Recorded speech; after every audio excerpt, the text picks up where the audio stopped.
It was Christmas Eve, 1945, a night meant for warmth, laughter, and the smell of pine drifting through a small home on the edge of Fayetteville, West Virginia. But for George and Jenny Sodder, that night would burn itself into history, quite literally. 5 of their 10 children tucked themselves into bed after hanging the last strand of tinsel on the tree.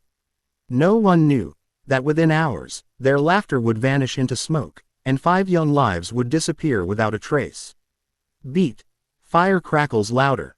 At 1 a.m., flames erupted from the Sodder home. George and Jenny rushed through the choking blackness, calling the names of their children: Maurice, Martha, Louis, Jenny, and Betty. But the staircase was already gone. The fire was merciless, roaring like something alive. Neighbors saw the blaze from miles away. Firefighters came, but far too late. By sunrise, the Sodder home was nothing but ash and memory. And when investigators sifted through the remains, there was something missing. Short pause. Soft wind sound. No bones. No remains. Nothing. 5 children, simply vanished. Music deepens. Tone becomes uneasy. Over the next years, the Sodder family would receive strange phone calls, photographs of children who looked hauntingly familiar, and whispers that someone, somewhere, knew the truth. Was it a kidnapping, a cover-up, or something far darker than anyone could imagine? Pause. Single piano note. Tonight, we're reopening one of America's most chilling mysteries. The Sodder children. The fire, the silence, and the secrets buried beneath the ashes. It was just past midnight, December 25, 1945. Inside the Sodder home, the world was quiet. A faint smell of pine and smoke lingered from the wood stove, and the last embers of Christmas Eve glowed in the fireplace. George and Jenny Sodder had gone to bed around 12:30 a.m., leaving a few of the children still awake. The older ones, Maurice, 14, Martha, 12, Louis, 9, Jenny, 8, and little Betty, just 5 years old, had been too excited to sleep. They were still whispering near the Christmas tree, waiting for Santa Claus. Upstairs, their older siblings had already dozed off. Outside, snow began to fall lightly across the quiet West Virginia hills. Soft piano note. Distant thunder rolls. But then, the night shifted. At around 12:45 a.m., the phone rang. Jenny got up, confused. Who would call so late, especially on Christmas? Sound. Faint ringing phone, then receiver click. A woman's voice spoke. Strange, slurred, almost rehearsed. She laughed, and behind her were the sounds of glasses clinking, people murmuring, a party. Jenny would later recall that the woman asked for someone she didn't know. When Jenny said she had the wrong number, the woman laughed again, softly, and hung up. Jenny put the phone down, uneasy. That was odd, she thought, but she went back to bed. Pause. Faint footsteps sound effect. Moments later, she heard another sound. A thud. Something landing on the roof. Then a strange rolling noise, like a heavy ball bouncing down the side of the house.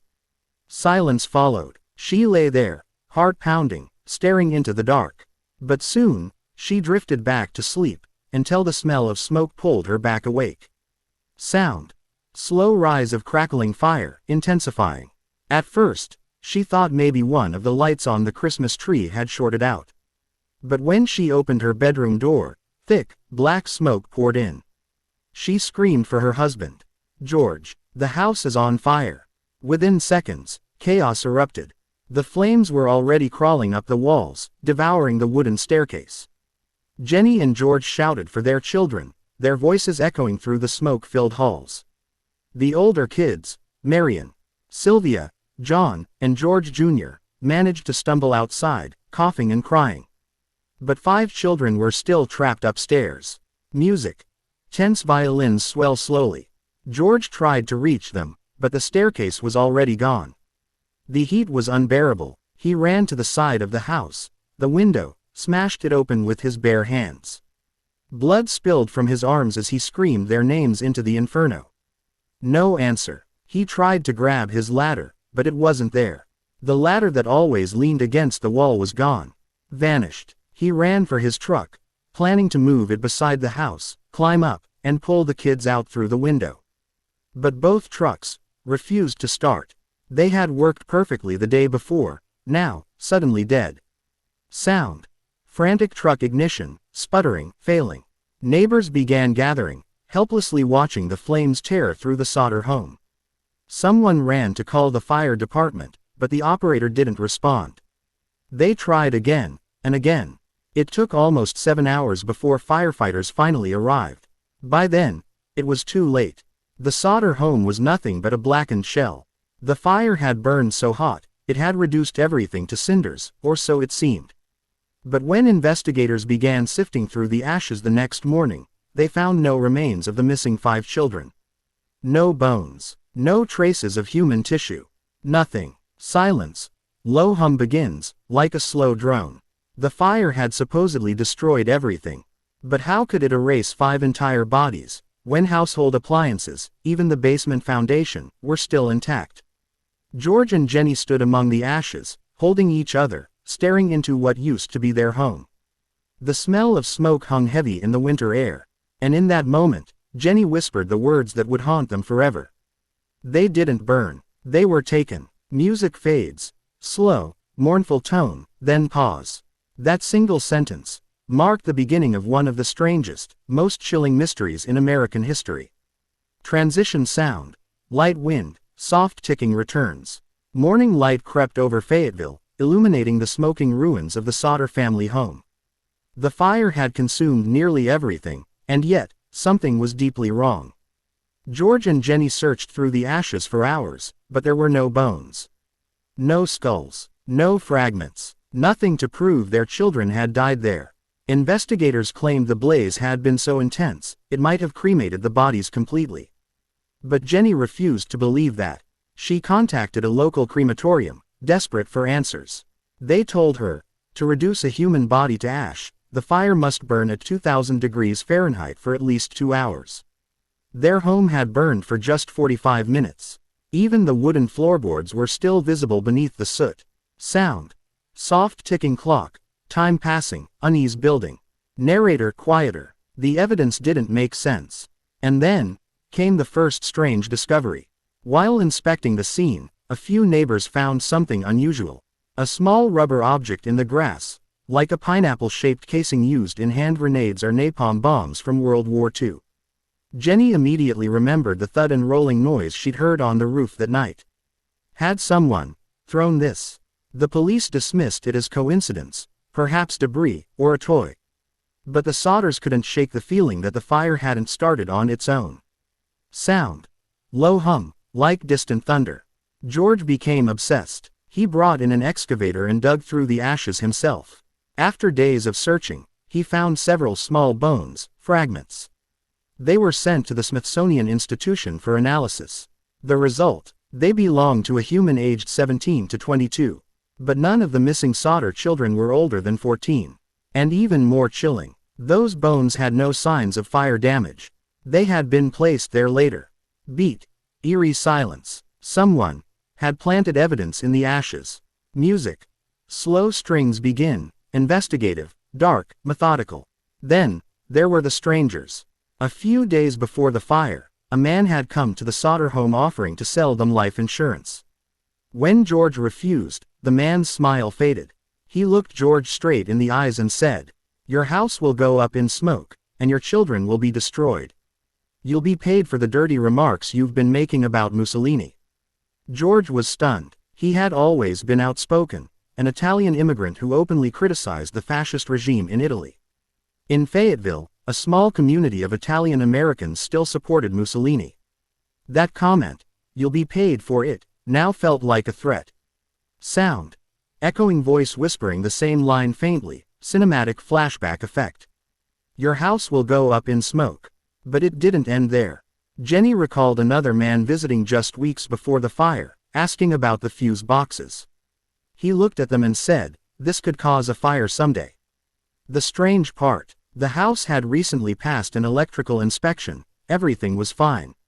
Music builds. Tempo increases slightly. After the fire, even more strange incidents began to pile up. A telephone repairman told George that their phone line had been cut, not burned.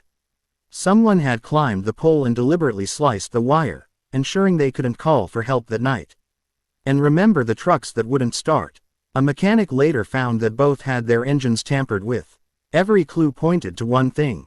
This was no accident. Pause. Soft piano tone, emotional shift. Still, the local police called it faulty wiring. No investigation. No follow-up. Case closed. But for the Sodders, it was just beginning. Every day, Jenny wrote letters, to the FBI, to politicians, to anyone who might listen. She pleaded for help, begged for answers. Finally, J. Edgar Hoover himself, head of the FBI, responded. He agreed it was strange, but said he had no jurisdiction unless the local police invited federal involvement. The Fayetteville police refused. Beat, silence, then low rumble. Years passed, but the questions only grew louder. Why were there no remains? Who cut the phone line? And who was the woman on the phone that night, laughing before the fire began? Soft wind sound, time passing. The Sodders built a memorial garden on the ashes of their home. And in front of it, they placed a giant billboard that read, "What was their fate? Kidnapped, murdered, or are they still alive?"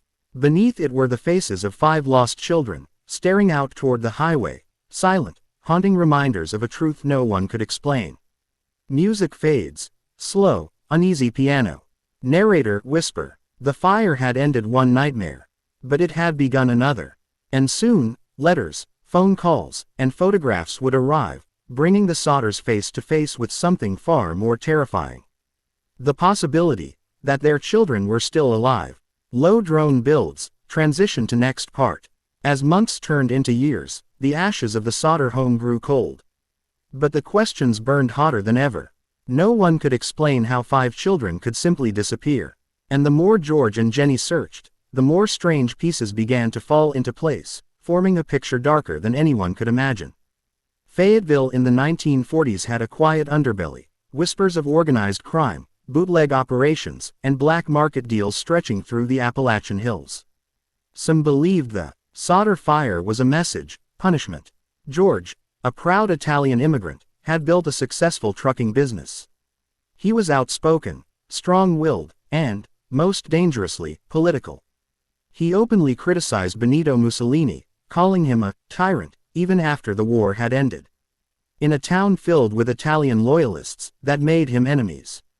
And then there was that salesman, the man who threatened him with the words, "Your house will go up in smoke, and your children will be destroyed." Echoed whisper. Destroyed, destroyed. Could that man have been connected to a mafia network still loyal to Mussolini? Had George unknowingly crossed a dangerous line?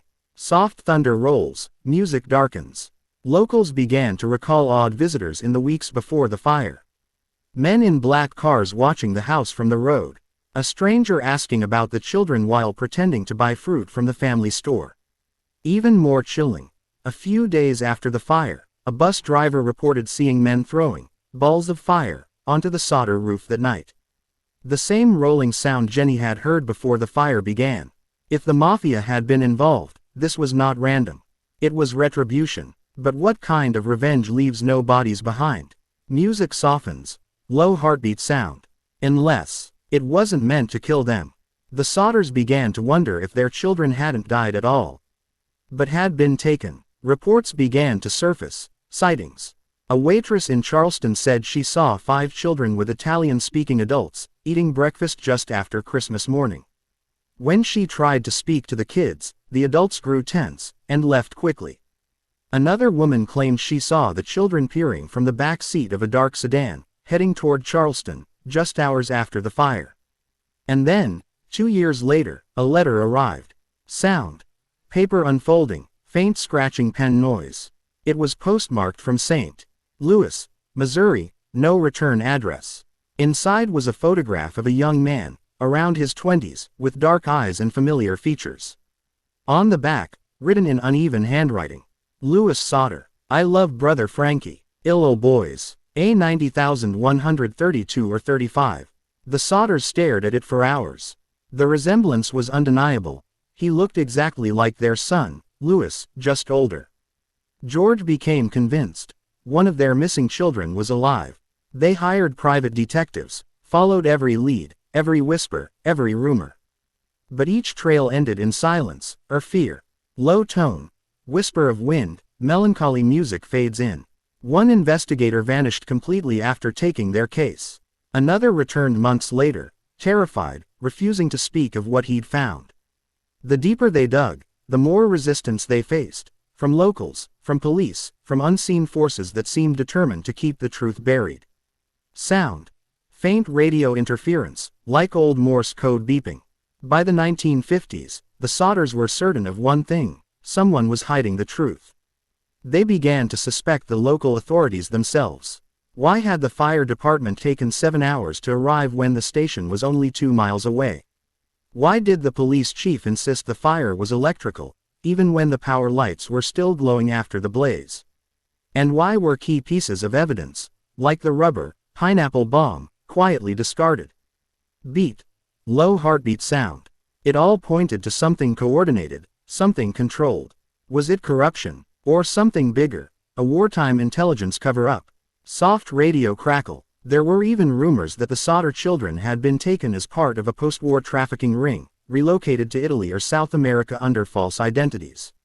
But whenever George pressed the authorities, he was told the same thing. Let it go, Mr. Sodder. The case is closed. Music swells, eerie, emotional. But George never did. He drove across the country following leads, holding up his children's photographs at bus stations, markets, and fairs. Sometimes, people swore they'd seen them. Sometimes, they even described them by name. But proof never came. Sound. Car engine fading into wind, then silence. Narrator, somber, reflective.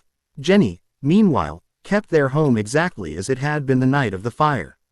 Beds made, toys in place, waiting. She wore black for the rest of her life, mourning not death, but absence. And outside, the giant billboard loomed over Route 16, faded by sun and rain, haunting travelers who passed by the faces of 5 lost souls. Music quiets. Single piano note repeats slowly.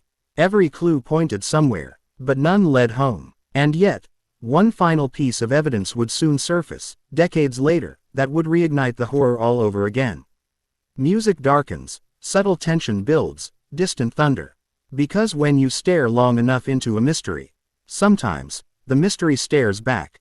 Pause. Silence. By the late 1950s, Fayetteville had changed. New buildings, new faces, but the billboard still stood.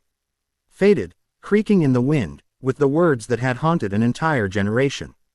What was their fate? Kidnapped, murdered, or are they still alive? For George and Jenny Sodder, time had not healed anything. It only deepened the wound. They were no longer parents waiting for answers. They had become investigators, detectives, and prisoners of their own grief. Sound. Light typewriter clicks, turning pages, papers rustling. Jenny kept files, stacks of letters, photographs, articles, maps. Every rumor, every supposed sighting of a child that looked like one of hers, she pinned to her wall. George spent his remaining years driving across states, West Virginia, Florida, New York, following any lead, no matter how absurd. Sometimes he came home empty-handed. Sometimes, he came home silent. He never stopped searching, even when people called him obsessed. Even when friends told him to let it go. Sound. Old car engine fading, wind howling. But the strangest thing was, the story refused to die. In 1952, a woman in Texas claimed she'd seen a group of Italian-looking men and women with children at a hotel. She said one of the boys called the woman Mama, but his accent sounded wrong. Almost forced. In Florida, a man swore he saw one of the Sodder boys at a construction site, but when questioned, the boy fled. Each story echoed the same haunting theme. 5 children, alive, but hidden. Pause. Light hum builds. And then came the photo, the one from Kentucky. A letter arrived one morning, no return address, no message except the chilling note on the back. Louis Sodder. I love brother Frankie. Ill boys. A 90,132 or 35. George and Jenny stared at that face for hours.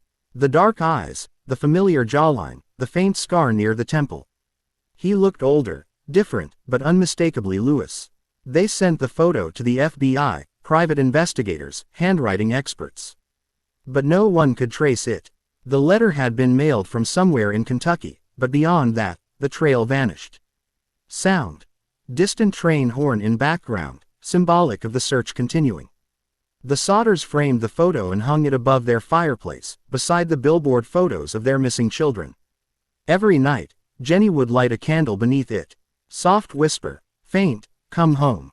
Some neighbors said they often saw the candle still burning at dawn. Even decades after the fire, strange things kept happening around the Sodder property. Late at night, Jenny would hear footsteps outside her house.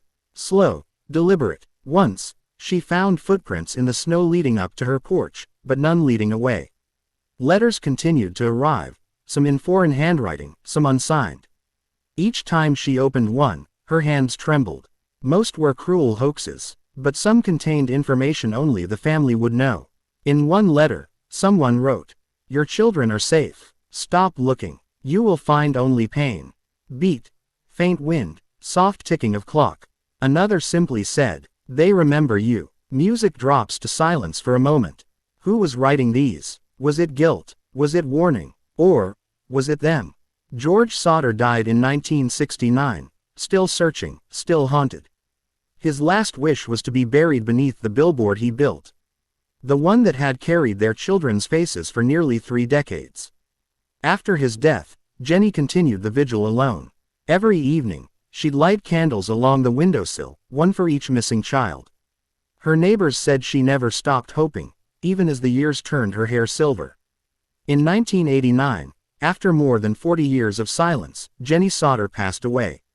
And with her, the last living witness to the night the Sodder children vanished. Music. Soft piano melody, melancholic, emotional. The billboard was finally taken down in the early 1990s. The wood rotted, the paint fading to gray. But the photo of Lewis, that haunting image from Kentucky, still hangs on the wall of the Sodder family's old home. Framed, untouched, and unsolved. Today, more than 70 years later, the mystery of the Sodder children remains one of America's most chilling unsolved cases. There are no bones, no remains, no answers, only questions, and 5 missing faces lost to time. Some believe the children perished in the fire, victims of tragedy and confusion. Others insist they were taken, hidden away, renamed, their memories erased. And a few whisper that the Sodder house was not consumed by accident or revenge, but by something unseen, something dark, that claimed the children not to kill them, but to keep them. Beat. Long silence, then faint wind. When night falls over Fayetteville, locals still claim to hear faint voices on the wind. The laughter of children, echoing from where the Sodder house once stood. Soft piano fades, sound of crackling dies out slowly. Narrator, final line, whisper. Maybe the fire burned the house to the ground. But some fires never go out. End. Long fade to silence. Years turned into decades. And yet, the Sodder mystery never faded, it only evolved. Every generation that heard the story found themselves asking the same impossible question. How can 5 children vanish without a trace, right before their family's eyes?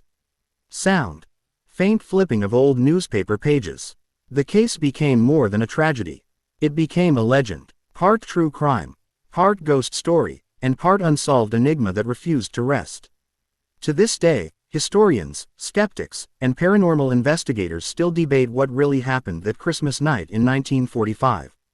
The rational minds, the skeptics, claim it was simply a fire. A cruel accident magnified by grief and coincidence.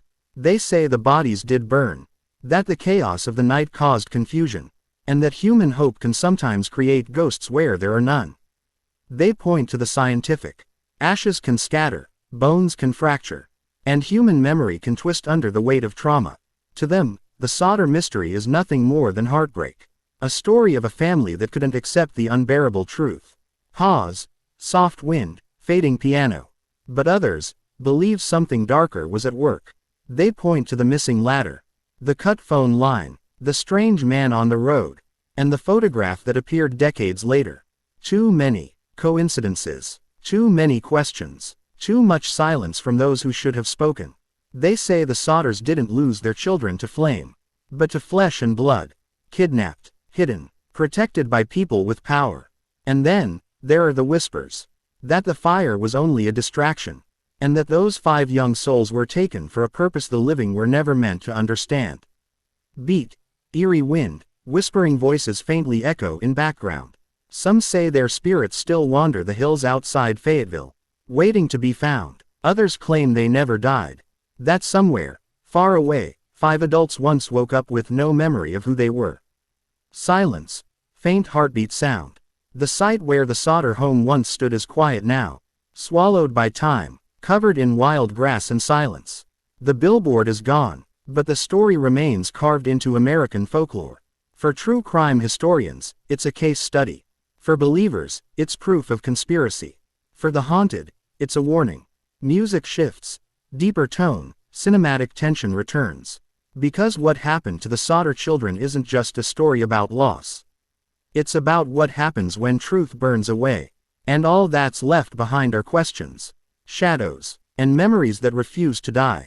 Pause, long silence, faint wind sound grows. Even today, visitors driving through Fayetteville sometimes stop on Route 16, where the billboard once stood. They say that on cold December nights, you can hear faint voices on the wind, like children laughing, and then, crying. Soft whisper, distant and haunting, "Mama." Beat, silence. The fire that consumed the Sodder home burned for less than an hour. But its smoke still hasn't cleared. It drifts through history, a mystery that refuses to die. A question that keeps burning in every retelling. 5 children, 1 night, and a silence that outlived them all. Pause, faint breath. Maybe someday, the truth will rise from the ashes. Or maybe, some fires were never meant to be put out. Music fades into silence, final flicker of fire crackling.